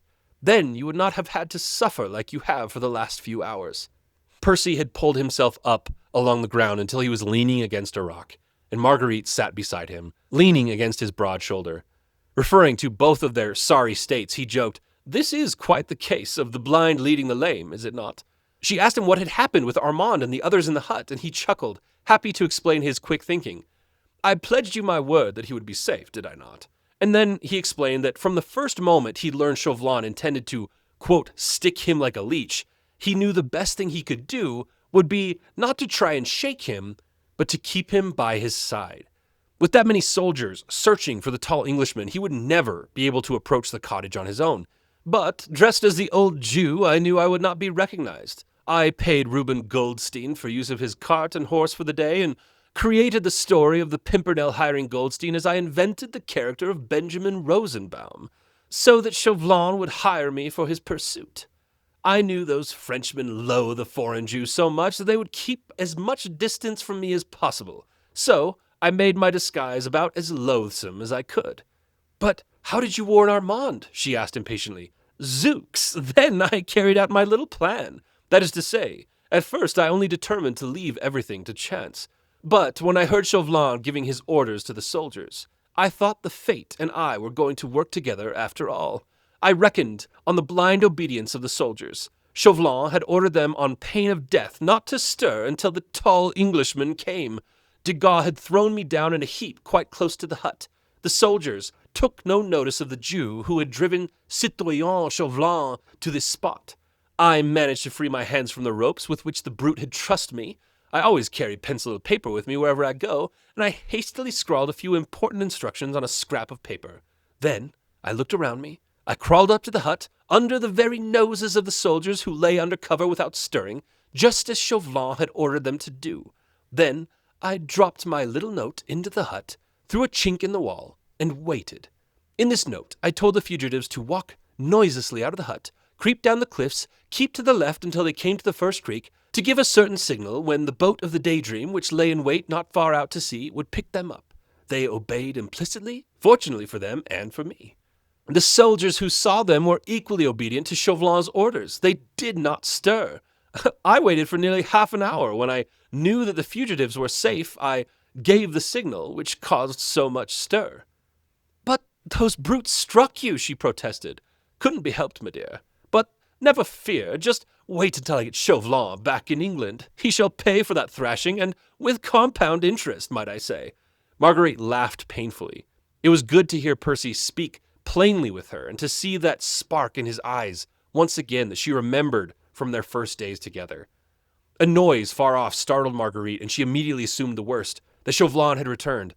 But Percy reassured her that there was no cause for concern, and gently reminded her that she had not come to France alone.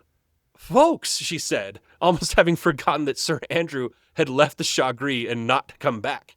It turns out he had found Percy near the inn, and he was the one who had first warned him that Chauvelin was on his tail. So Percy had told Sir Andrew of a very roundabout road that would lead to this very hut, telling him to only come after the commotion when he might actually be of some help. Percy smiled as he watched Sir Andrew Ffoulkes walking towards them. "Ah, won't he make a good husband for your pretty little Suzanne one day?" Andrew helped Percy to his feet and told him how relieved he was to see him alive. Percy smiled and joked with the man about how his orders had been to stay in England, and he would have to determine the right punishment for him coming to France against his will. "But alas, there is no time for that now," he said. "We must be on our way in case that cursed Chauvelin sends someone looking for us." "But how will we get back to Calais?" Marguerite asked. "There are soldiers everywhere." "We're not going back to Calais, sweetheart, but in the other direction. The Daydream will meet us a half-league from here." Marguerite looked confused. "Ah, but I should have told you already, my dear." And then Percy explained that when he slipped the note to Armand through the hut wall, there was a second note, telling him to have the schooner's captain actually sail in the opposite direction of Calais, and that Armand should leave that first note to be discovered, and keep this second one a secret. "So you have sent Chauvelin on yet another wild goose chase?" Marguerite asked with a smile. "Afraid so, my dear. That old chap is in for another severe disappointment, but we'll be long gone before he realizes it." Despite his wounds, Percy bent down and lifted Marguerite up into his arms. Her feet were too torn up from the night's adventure to walk on now that her adrenaline was gone, and they began to walk the other direction from the infamous Chauvelin. Sir Andrew walked behind them, giving enough space for a private conversation. Percy's strength returned as he easily carried his wife through the fields until they reached a corner and discovered the Daydream waiting for them out at sea, the boat already beached, ready to receive them. The sun was just cresting the horizon as they entered the galley, and Percy's men began to row them to safety. On board, they found Armand and the other fugitives smiling and eager to celebrate another successful operation of the League of the Scarlet Pimpernel.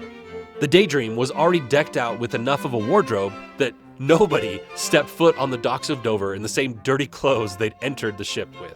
And then, quote, "The rest is silence, silence and joy for those who had endured so much suffering, yet found at last a great and lasting happiness. But it is on record that at the brilliant wedding of Sir Andrew Ffoulkes, Baronet, with Mademoiselle Suzanne de Tournay, a function at which His Royal Highness the Prince of Wales and all the elite of fashionable society were present, the most beautiful woman there was unquestionably Lady Blakeney, whilst the clothes Sir Percy Blakeney wore were the talk of London for many days. It is also a fact that Monsieur Chauvelin, the accredited agent of the French Republican government, was not present at that or any other social function in London after the memorable evening at Lord Grenville's ball.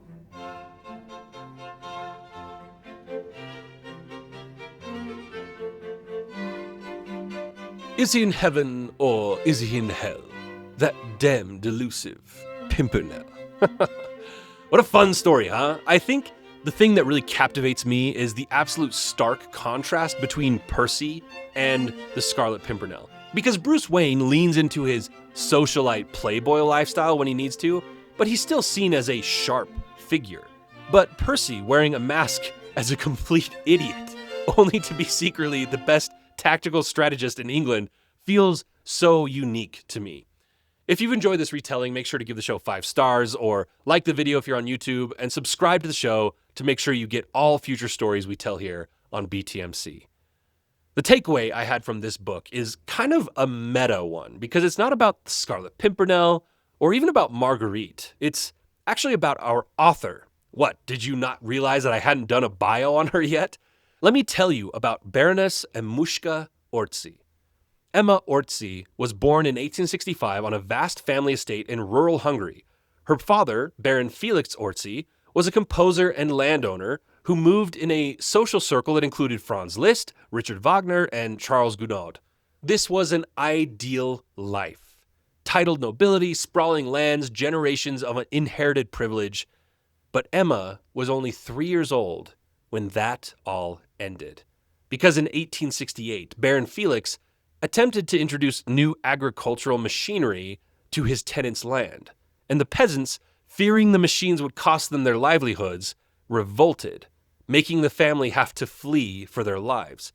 First to Budapest, then Brussels, then Paris, and they finally settled in London in 1880, where Emma was now 14 years old, and she was unable to speak a word of English. She spent the rest of her life as an exile of her homeland and her privilege and titles. And in her 1947 autobiography, she explicitly stated that she believed in the superiority of the aristocratic breeding, and she never stopped viewing mob impulses as a recurring threat to civilization. So when she sat down to write a novel about a heroic aristocrat rescuing nobles from a bloodthirsty mob during the French Revolution, she wasn't having to do that much research. She was just writing from a wound that she'd carried from childhood. The mob was not a metaphor to her. It was her remembering the pain that her family had gone through. And you probably don't remember this, but at the very beginning of the story, I hinted that this story is very different in one key way. And it's that in this tale, we have an elite superhero who is only out to save other elites who have no real redeeming qualities other than being noble born. Sure, in real history, a majority of those noble sins were more apathy or ignorance rather than consciously hurting the poor. So the idea of the guillotine is kind of extreme, but she doesn't bother defending the position at all. It's just Percy Blakeney, rich hero, saves other rich people from the ugly and horrible mobs. That is a very rare POV. In almost every other story involving class struggle, the story is about either a lower-born fighting for equality or a higher-born seeing the wrongs being done and fighting for the little guy. But not the Baroness. Boy, does she let them have it. Here's that opening paragraph once more where you see her hatred for what peasants did to her as deflected onto the French Republic. Quote, a surging, seething, murmuring crowd of beings that are human only in name. For, to the eye and ear, they seem naught but savage creatures animated by vile passions and by the lust of vengeance and of hate. That hits differently when you know the context, doesn't it? But the lesson I took away from this isn't, ooh, beware of bias, because I don't know if any of us can truly be rid of our biases 100%. And to anyone listening thinking that they are not biased, I'm here to tell you that you're worse than the rest of us just because you think that. If anything, the takeaway for me was that your biases may hinder you or they may help you depending on how you use them. But it really comes down to one thing. Can you convince the market that your idea is worth it? Now, that's a very commercial term, but it has broader implications. You can build a product because you love something or you hate something, but the only real question is, Will people buy it? I think immediately of Liquid Death. On paper, a brand that sells canned water with a heavy metal / bizarre dark comedy branding, it shouldn't work. But people buy that crap like crazy. I am one of them. You may think it would be crazy for an author to write a story where the rich and powerful are justified in everything they do and the common man is just seen as trash. But the only question that matters is, can you make it a story so good that people will want to read it? Other situations that reflect this concept. Maybe you grew up in a conflict-avoidant home and you saw how it prevented your family from being close, causing you to want to get things out in the open. For some people, they may look at that as abrasive, but if you find the right partner in marriage, that instinct can create an environment where people share rather than keep their feelings a secret. Whatever your biases may be, like all virtues, there are ways you can use that bias for bad or for good. But as long as you can find a market or an audience or a spouse who will buy whatever you are selling, biases and all, you don't have to look at your bias as altogether bad. Art is full of this. Tolkien hated industrialization, so he made the bad guys essentially factory-building, forest-burning thugs.